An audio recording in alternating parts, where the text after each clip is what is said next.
This is Harry Judd for Boxing Social. It is press conference day for Zach Parker and John Ryder. Delighted though, we're joined by Hamzah Sheeraz. First of all, how are you, mate? I'm all good, yourself? Good to see you back in England. It's been a while, hasn't it? That's it, yeah. And I've been here for about 2.5, touching 3 weeks now. Acclimatised, ready to go on Saturday. Freezing, I must add. You got a roll neck on, a nice whistle, but it is still cold out there. Yeah, and in here it's even more cold, don't you think? It's freezing in here. But I'm used to the weather now, and like I said, just we'll warm it up Saturday night. So, man, look, let's talk about first of all the move to the States. You know, I haven't had you on the channel for a while. Just talk me through the thought process on that, really, just in layman's terms. Do you know what it was? Ever since I've been boxing, I've always set out to go to America, whether it be fighting or training. And yeah, alhamdulillah, luckily I've had the financial backing to be able to go out there and do it. Do you know what I mean? It's not cheap. It's what it costs to go out there is more than I'm getting paid at the minute. Do you know what I mean? So it's an investment in myself. I believe in myself, and yeah, that was the whole thought process behind it, really, because it's the pinnacle of the sport out there. You get all the champions from around the world: Kazakhstan, Russia, all states of America, all the Cuba. You get all the Cubans out there, all come over there, and you get to mix it up with them. You get to spar with them, learn off them, and you got like Freddie Roach out the coaches, legendary coach Freddie Roach, Buddy McGurk, Joe Goosen, Ricky Funes. You know what I mean? So it's constant learning. Yeah, I need to name a few as well, but how much has that increased your confidence as a boxer as well? Because you mentioned, you know, the experiences, the sparring partners you're experiencing out there. So in terms of your development, it must have paid dividends. Yeah, of course it has, especially knowledge as well. Not just everything inside the ring, but stuff outside the ring, just life knowledge. Do you know what I mean? These guys are so wise. It's crazy when you sit down with them, the amount you actually learn. But yeah, I'm definitely blessed, man. Out there, the 10 Goose, is that I'm pronouncing that correctly? Have you ever experienced Garcia at all? I know Ryan's there a few times. Do you know what it is? I've seen him about 3 or 4 times, actually. I've seen him there. What's he like on a personal level? Is he all right? The thing is, I haven't actually met him on a personal level, because you've got to imagine he's a superstar out there. So whenever he's in the gym, you got all the cameras, you got all the fans coming in, all want to take pictures. Diva. Yeah. So maybe one day when the gym's a bit quiet, I'll have a chat with him. But he seems like a nice lad. No, we're not making you, or not. Nothing in the UK is presenting itself to maybe move back possibly. Nah, I wouldn't say nah. Not now anyway. But it's just, the thing is, I do love fighting here though. So fighting here is, I can't really complain, like on big shows like this. And just to add to that, it's an honour to be on co-main eventing or what, support chief, whatever you want to call it, on the Parker and Ryder undercard. It's definitely a great one to be on.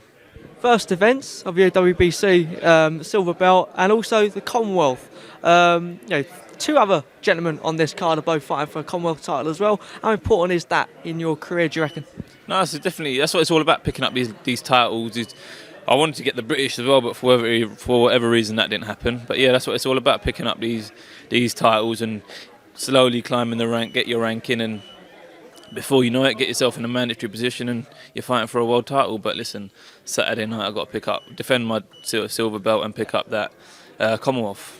Still new, relatively new at the 160-pound division. Do you feel better than you were at 154? Yeah, of course. Listen, I was killing myself to make 154. Do you know what I mean? It's not easy making 160, but it's definitely more comfortable, and I feel a lot more healthier. You've seen it in my performances. Do you know what I mean? You've seen it in my performances, and hopefully, inshallah, Saturday night we'll get another victory, another knockout. Front runner, the winner of this one for the British title, is that correct? With Tyler Denny. What did you make of his performance against Brad Ray a few weeks ago? No, a solid performance. He's a good, strong, tidy little fighter. Do you know what I mean? And yeah, he done what he had to do. He got the win, and that was the main thing. Sorry, just an emergency out there. That's nothing to do with us. Yeah, TKO in your last 5 fights again. Reckon to make a statement on Saturday night? Last 11, I think. Is it last 11?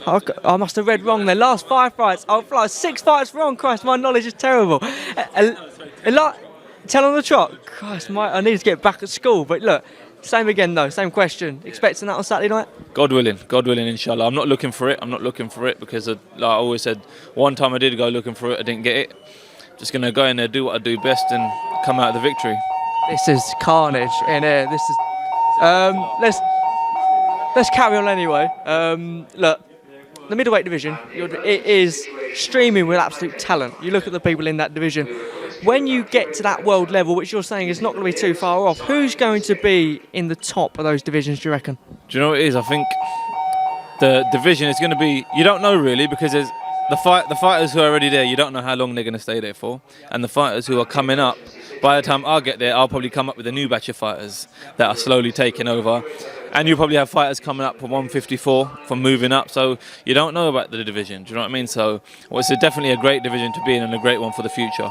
Tank Davis and Ryan Garcia, that's looking to be happening if both get through their interim fights. Just talk me through that one. It's a great fight. What you got to give Ryan Garcia credit for is the fact that he's made it happen early on. He don't need to make it happen. If I was him, or logically in business, if you look at it from a business aspect, yeah, he's getting a payday. But if he saved that for about 2 or 3 fights, the payday he got now could have been even bigger. That's why you got to give him maximum respect for going and getting out there and actually, quite simply, putting his balls on the line and making it happen. Do you know what I mean? So, yeah, definitely credit him. But my prediction for that fight, I think Gervonta Davis is just that tad bit more experience than him, and I think it will show. But Garcia's got the power to, make the tables turn. And finally then, you mentioned about the headliner on Saturday night. Just give me a prediction. It's a huge fight. Those big domestic fights, I'd say, live up to expectations. It's a great fight. It's amazing. 50-50, definitely a 50-50 fight. But I'm backing the home fighter. I'm backing the home fighter in Parker. I think he'll get the job done, and he'll get it done in good fashion.